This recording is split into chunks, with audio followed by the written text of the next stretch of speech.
Olá pessoal, e aí, tudo certinho com vocês? Espero que vocês estejam todos bem. Nós vamos dar continuidade às nossas aulas online, certo? Então vamos lá?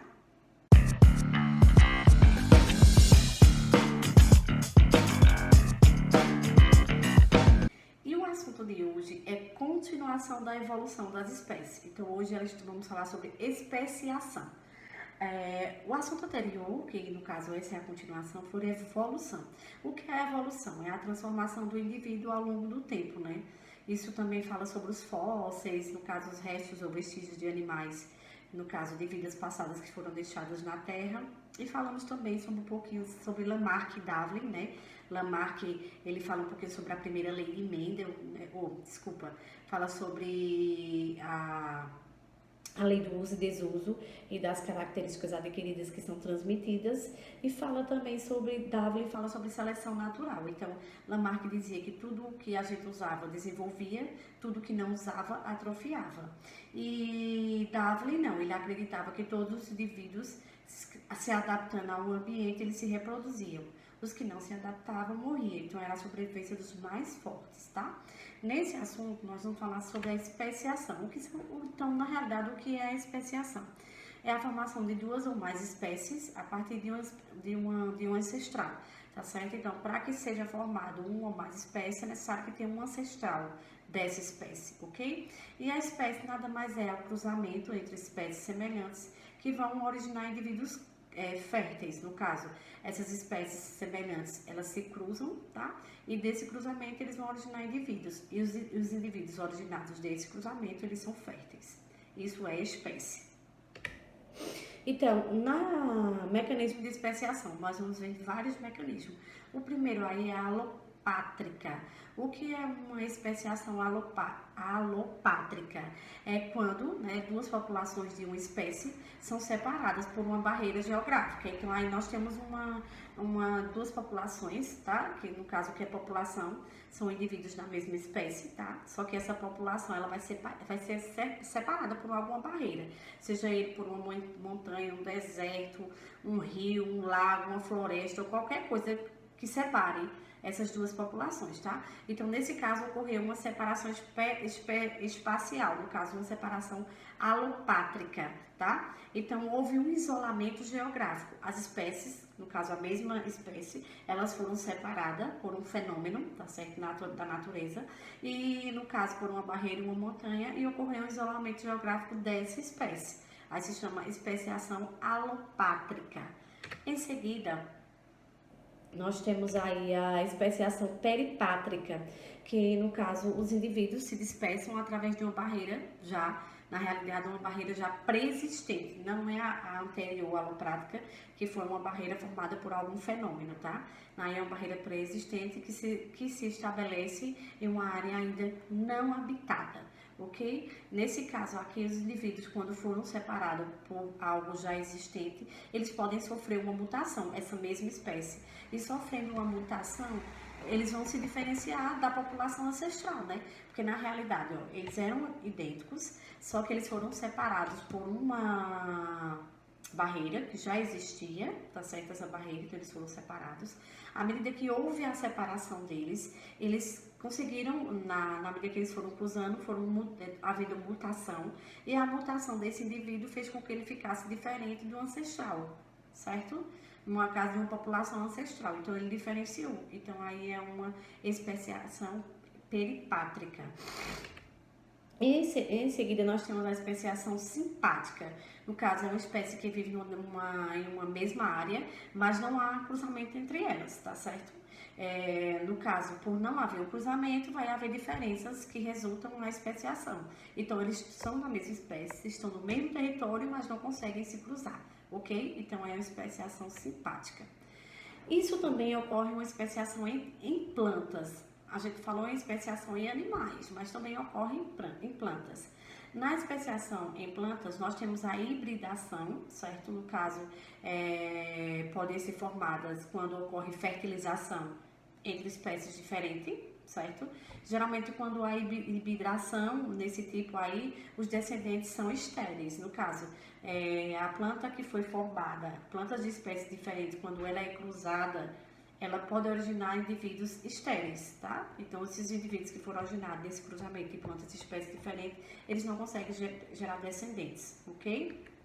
Já na poliploidia, na realidade ocorre um tipo de mutação, certo? Um tipo de mutação cromossômica.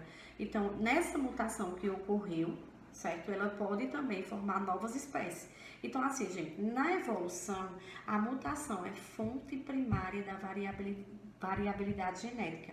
Graças à mutação é que há uma biodiversidade de espécies, inclusive nas plantas, né? Ó, a poliploidia mesmo, no caso, é uma mutação cromossômica, certo? E dessa mutação cromossômica há uma formação de uma nova espécie, certo? Então, a mutação é a fonte primária da variabilidade genética na evolução, ok? Em seguida, nós temos aí o isolamento reprodutivo. O que é esse isolamento reprodutivo? Na realidade, é quando duas ou mais espécies podem conviver no mesmo espaço geográfico, certo? Sem que elas se reproduzam. Na realidade, elas convivem, mas não há reprodução delas. Isso é um isolamento geográfico, certo? Eles não conseguem se reproduzir, tá? Temos alguns mecanismos pré-zigóticos e pós-zigóticos que nós vamos conhecer. Primeiro, nós vamos ver os pré-zigóticos, tá? No caso, esse pré-zigótico, eles impedem a fertilização entre gametas de espécies diferentes. Não há fertilização. Se for de espécie diferente, não há fertilização. Então, aí nós temos isolamento temporal ou ambiental. No caso, quando a temporada de acasalamento em duas populações ocorre em estações diferentes. Exemplo, as rãs que vivem no mesmo habitat, mas não se reproduzem na mesma época, pode ocorrer, são rãs, vivem no mesmo habitat, mas não têm a reprodução no mesmo período, certo? Então, é um isolamento temporal ambiental, certo? Isso também ocorre nos vegetais, tá? Que habitam determinada região, mas florescem em dias diferentes, então, no caso, impede o cruzamento entre eles. Então, o isolamento temporal ou ambiental, eles são de uma mesma população, certo? Podem ter duas ou mais populações nesse local, mas o período de reprodução, as estações delas são diferentes, ok? Em seguida, nós temos o isolamento etológico, tá? No caso, esse isolamento etológico, indivíduos de determinada espécie, elas não apresentam atração sexual por outra espécie, certo? Exemplo, o canto mesmo dos pássaros, dos machos, ou seus comportamentos sexuais durante a temporada de acasalamento é atrativo apenas para as fêmeas de sua espécie. Já de espécies diferentes não vai haver a atração, então se chama isolamento etológico. No caso, a atração daquela espécie só vai servir para ela mesma, para a mesma espécie. De espécie, mesmo que seja pássaro, mas se for de espécies diferentes, não há atração. Então, o canto mesmo só tem atração se for da mesma espécie. Se for de espécie diferente, não há, ok? Em seguida, nós temos o isolamento mecânico. Aí, no isolamento mecânico é quando os órgãos sexuais de duas populações não são complementares, certo? Na realidade, impede a cópula deles, certo? Ou até mesmo a transferência de gametas, tá? Exemplo, as angiospermas mesmo podem não germinar no túbulo polínico no estigma de outra flor. Na realidade, esse isolamento, os órgãos sexuais não é compatível. Quando não há compatibilidade, não há fecundação, não há transferência de material genético, ok? Temos também a incompatibilidade gamética, que é a mesma coisa que está anterior, tá certo? Não ocorre a transferência de gametas, não há fertilização.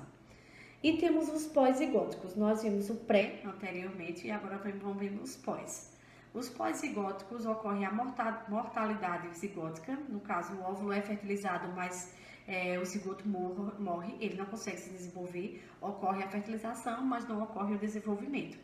E a inviabilidade do híbrido, no caso, forma-se o zigoto e o desenvolvimento de um híbrido, certo? Mas na realidade há o desenvolvimento, mas ele não sobrevive na mortalidade zigótica ao cruzamento, não é isso? Mas o zigoto morre. Na inviabilidade do híbrido ao zigoto, a formação dele se desenvolve, mas no entanto não consegue sobreviver, certo? Vamos ver um pouquinho sobre a evolução e diversidade da vida. No caso, anagênese e a cladogênese, tá? A anagênese é um processo pelo qual uma ou mais espécies sofrem gradualmente sucessivas alterações. Então, o seu material genético ele vai sofrer alterações conforme o ambiente, tá? Então, faz com que haja várias espécies por conta dessa mutação sofrida. Na cladogênese é o processo de especiação no qual uma espécie ancestral a dela dá origem a duas ou mais espécies diferentes, espécies novas, tá? É muito parecido. Ambas tratam da biodiversidade, certo? Da grande diversidade de novas espécies, ok? Só que na anagênese, no caso, é o processo pelo qual uma espécie sofre alteração no seu material genético. Por sofrer alteração no seu material genético, ele dá origem a outras espécies diferentes. E na cladogênese, não. No caso, essa espécie, certo? No processo de especiação, no qual uma espécie ancestral vai dar origem a uma ou duas ou mais espécies diferentes da dela.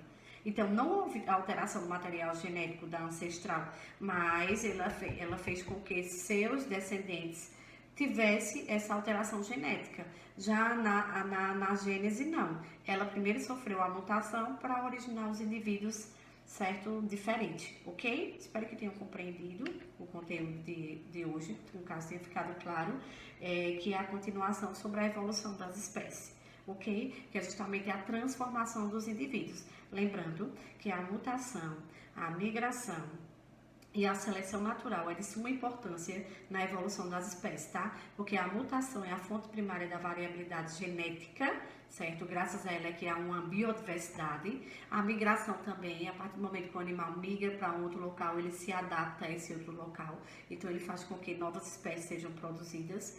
E a seleção natural é a sobrevivência dos mais fortes. Os mais fortes sobrevivem e os menos morrerão. Ok, pessoal? Espero que tenha ficado claro esse assunto sobre evolução e qualquer dúvida a gente tira nas atividades, ok? Então, beijo, fica com Deus e até a próxima aula, se Deus quiser. Se cuidem!